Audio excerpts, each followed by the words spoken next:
Sunny Dancer is a new independent British teen tragicomedy, which my local cinema has been heavily marketing before what feels like the vast majority of what I've been watching. It's about a teenager in remission from cancer who goes to a summer camp specifically for those affected by cancer. There, she has new experiences and makes new friends. I'm not a big fan of teen comedies.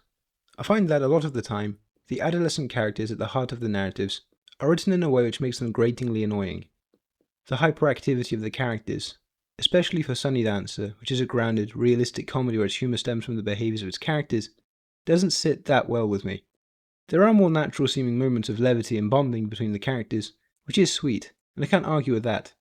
But a lot of what happens is rather loud and stereotypically teenagery in a manner which feels out of touch with how teenagers actually behave. Moments of banter typically land, but there are times where this becomes an overtly sentimental film. I don't know how to aptly discuss this, but there is a somewhat jarring quality between certain comedic moments. I could be far off base with this, but teenagers shouting around isn't especially funny, and it slots neatly into generic tropes associated with teen comedies that make the film more annoying and formulaic. Again, the quieter, more intimate moments between characters really work, but the overly energized moments were difficult to like for me. I think the majority of the cast is impeccable at performing the multiple layers that they each have to alternate between.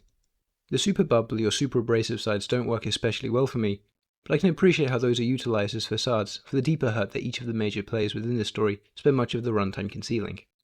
This is most true for Ruby Stokes, Earl Cave, and especially Neil Patrick Harris and Bella Ramsey.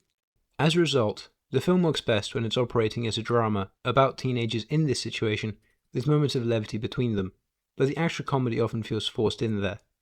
Once these characters expose the hidden parts of themselves, the exaggerated veneers they put on are contextualized, but it's still a little hard to swallow.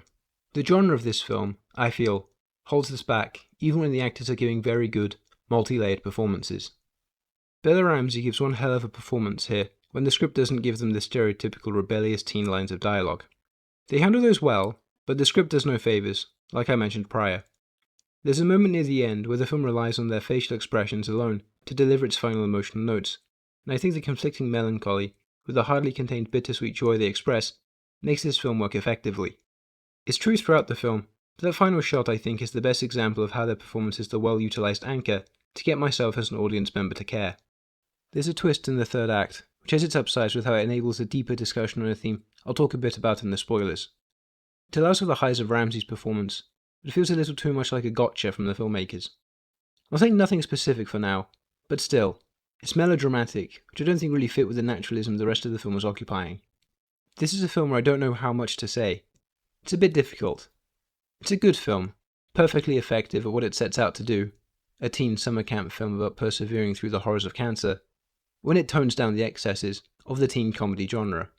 It's a nice film. Sunny Dancer.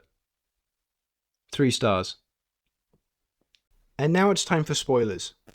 This isn't a substitute for watching the film, so I suggest watching it first, before continuing. There's only one thing I feel like bringing up here, and that is the reveal which the third act is primarily built around.